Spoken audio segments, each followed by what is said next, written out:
lescin cóla agus banna má ceist go sonrach le cúrsaí tithíochta sa Gaeltacht agus go chárad ach na tithe Gaeltacht lesú 2001 mír a ní agus fin vír sin tá cuacht ag an ara agus ag an rain agad agus acunní Jontas a chur fáil do cantarí Gaelge chun tithe a chorú nó tithe a hógáil ach níl an vír sin á úsáid fi láthair ó 2009 ará so ba watlam sanéirú a áil cén fá.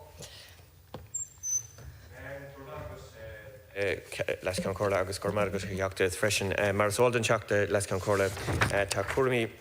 na Gaeltacht agus na Gaelina ag aistú chuig an Eric de Cléirí faoi láthair bhí an Tara Cléirí le bheith an seoinniuh agus ní raibh sin an teachtaí an teachtainú mar gheall ar cúrsaí fearsanta.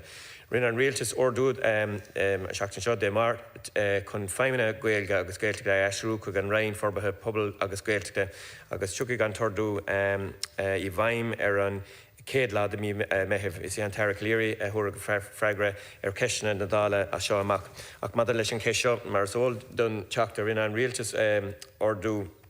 ar an mart feimine na Gaelge aistú go fearmúl agus ar an ábhar sin leis gael.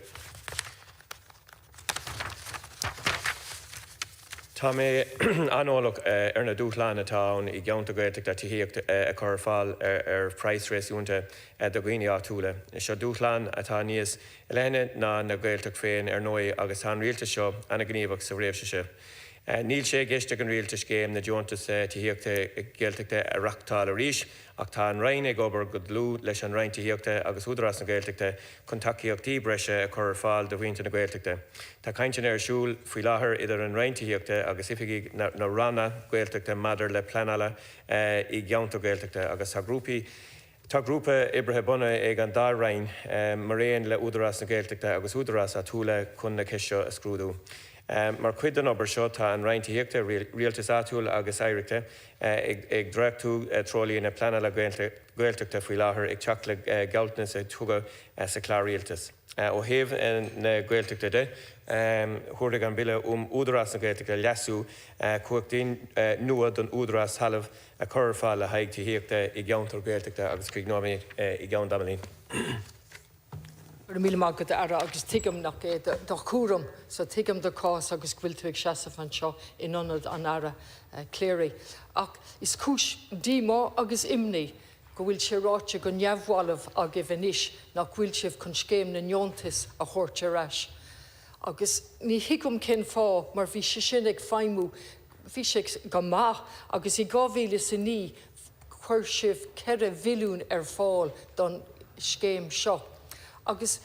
mar is óldait tá géarcéim tithíochtas na Gaeltachtaí log agus is an Gaeltacht I ngáile an Gaeltacht is smó sa tír. Tá banú ar an talamh, tá siad I deangáil le gatseachta dála go rialta chuna chur an núil có deacaras atá sé tithe a hógáil sa Gaeltacht agus na himplachtaí atá an sin don teanga. So seo bealach éfachtacht tá an reachtaíocht tá an bhíorán ach níl sibh ag baint úsáide as a seachas Albert Joháin nach bhfuil sibh ní léon cúiseanna tóga agad domsa fer mágad eiles can cóla.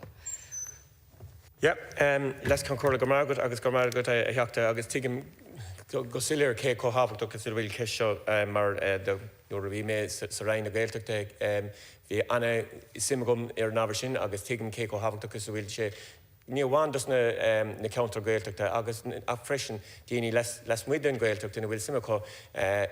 ar na habracha a bhaineann leis na Gaeltachtaí timpeall na tíre. Ach ar an just maidir leis an rain sílim go méid griniú ag an Ara Cléirí agus údarás na Gaeltachta agus an rain an seachtain seo cuaing agus beag mé an ann beidir dailá leis chun teachtar eiste na thuairlairí Gaeltachta agus Gaelina sa teach seo nuair a bheith an rialtas crinú sin críochna. So tuigim go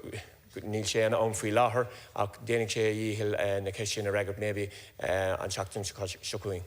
Mí mágad ara agus is maihan rud go mbeidh crinú idir an túdarás agus an Tara. Cos by an bille os ar cór a rís bille údaras na Gaeltacht os ar cór an teachtain seo, agus bhí crinú le bheith an le banú agus an ara freisin, agus tásúlagum go mai an crinú sin an raibh an mille taga os ar cór a rís. Ach, a rís, níl éon cúis tuga agat nó ón rain cén fá nach bhfuil sé fig bant úsáide as an bhír seo. Tá sé an, tá an cuacht ag an rain agus ag an ara jauntas a chur ar fáil chun daoine a chumasú a chorú a dhéanamh ar a cuid tithe. So ní hiigem, tá muid cant fao údarás na Gaeltachta faoi an údarás áitiúil faoin rain, agus adas atá muid cant agus gataine ag gobar